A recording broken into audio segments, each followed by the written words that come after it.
Frances, where did you live in Upper Volta when you arrived? Right when I got to the country? Yeah. Well, we flew into Ouagadougou. The group I was with arrived a day late because we missed the plane in Paris. And then we were taken to a hotel in Ouagadougou and then out to Saria, their training camp.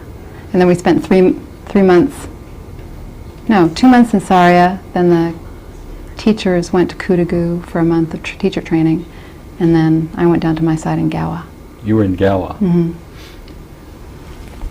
So let me get the sequence straight here, because it was different when in the earlier programs where we had a lot of training and preparation before we went into the country.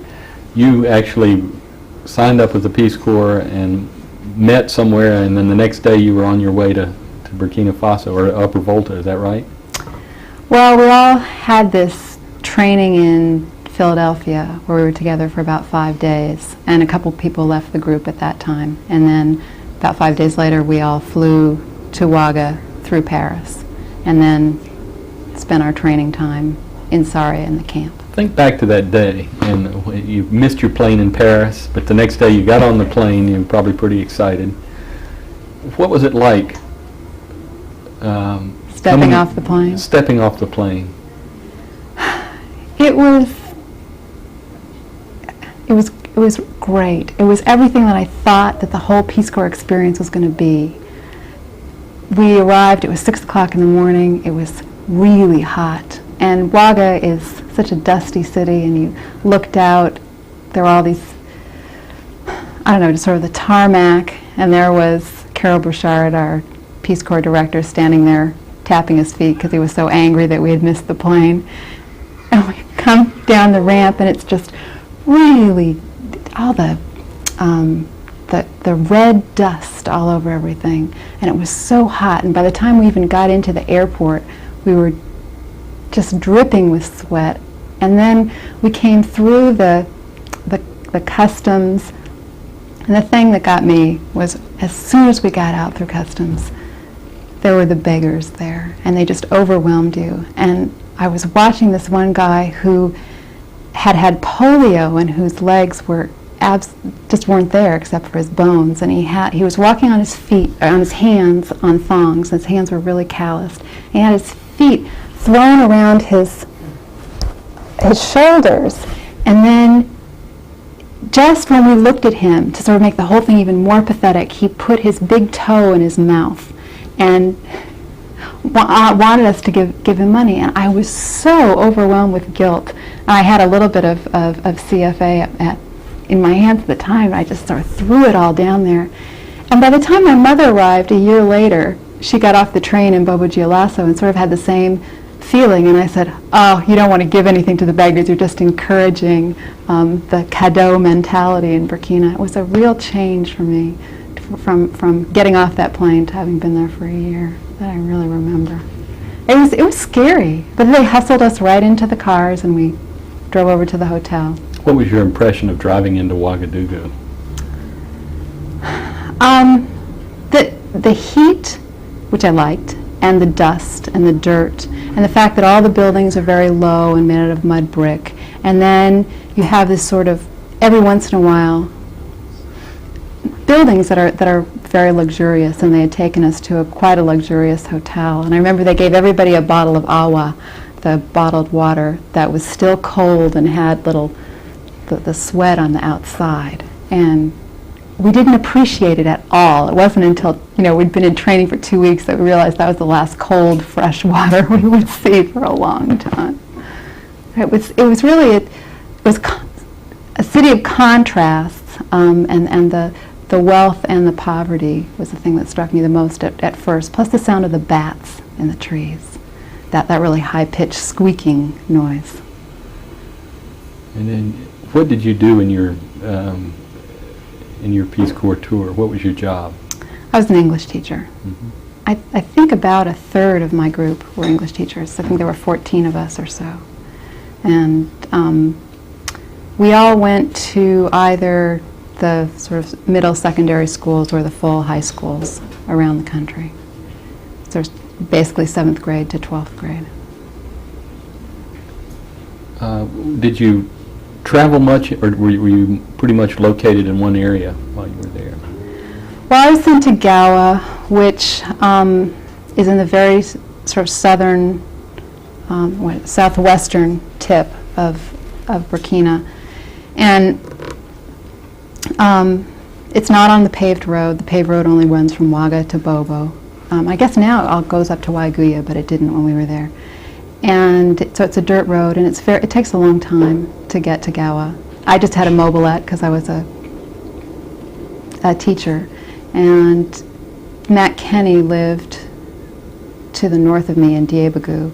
And I would manage to get up to see him maybe once a month or once every 6 weeks or so.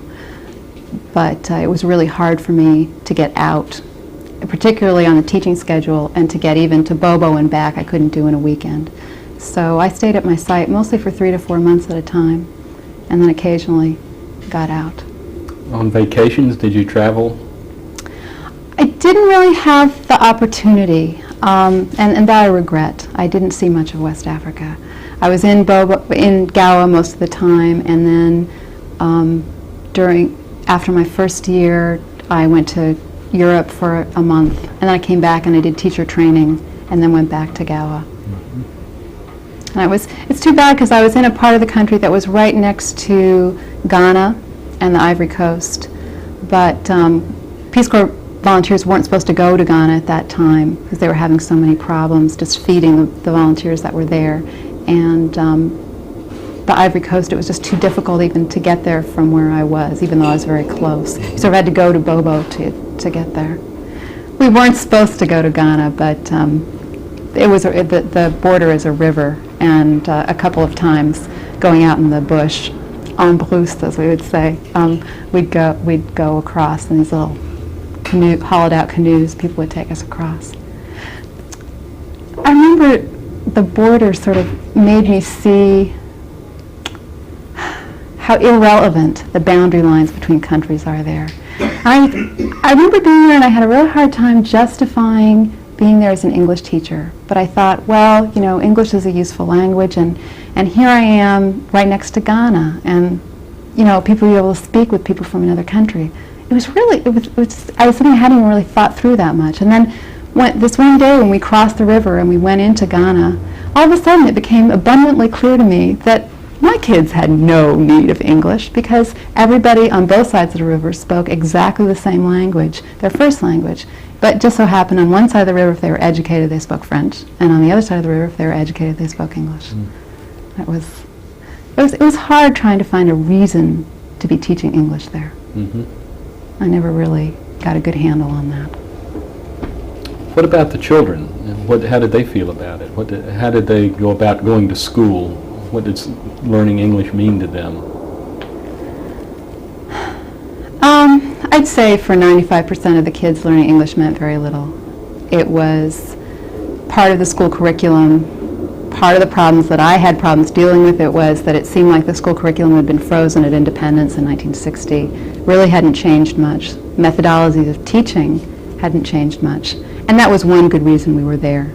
Unfortunately, the other English teacher in my school felt very threatened by my presence, and it took me a long time to even be able to try and have any influence on the way that he taught, which was much more rote and having kids just memorize things instead of trying to get them to be interactive and use the language.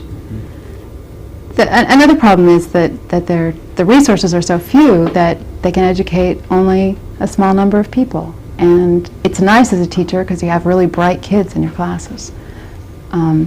If people can't learn, that's not your problem. But at the same time, it means that the education is really seen as a way of getting away from subsistence farming. And once you're educated, you're too good to do that. And you want to get yourself through the system and into WAGA and into a civil service job. What motivated you to go? Oh, I was so idealistic. I'd been brought up in a family who just thought Peace Corps was a wonderful idea, and my parents had 3 kids by the time Peace Corps came around, so they couldn't go, and just something that they thought would be good for their kids to do. And My mother's a refugee. She comes from Austria, and she just sort of imbued in us this idea that we were fortunate to be born where we were and we should do something with our lives to help other people. And that's the main reason why I went. And I don't think that's a very good reason to join Peace Corps, because certainly it depends on everyone's experience, but I know for me, my experience was really hard. It's the hardest thing I've ever done. And being there because you're doing something for someone else is okay in the abstract, but it's not what gets you through when the going really gets tough. And I think you have to be there at least 50% for yourself and for what you yourself are getting out of the experience in order to be able to go through and really get through those tough days. What did you get out of the experience? Oh, I got so much. I got much, much more than I gave. I learned to be much more independent and self-reliant, and to know that almost anything that life throws at me I can handle. I saw what it was like to live in a third world country, which made me both appreciate the United States and be more constructive in the kind of criticism I have of both the living standards and the policies of the United States. And I think probably one of the most positive things was that when I got my papers to go to Burkina, or to go to Upper Volta at that time, I had no idea where it was. I actually had to go to an encyclopedia and look it up. And my family had no idea where it was, and my friends had no idea where it was. And because I went there, there's a group of people who know where Burkina is, and who know something about it, and who are interested in it, and know something more about Africa. And we have such a void in our culture of knowledge of things other than the United States, or things that immediately affect us. And because people have a human connection to that country, it makes them aware of something. And I think that's positive.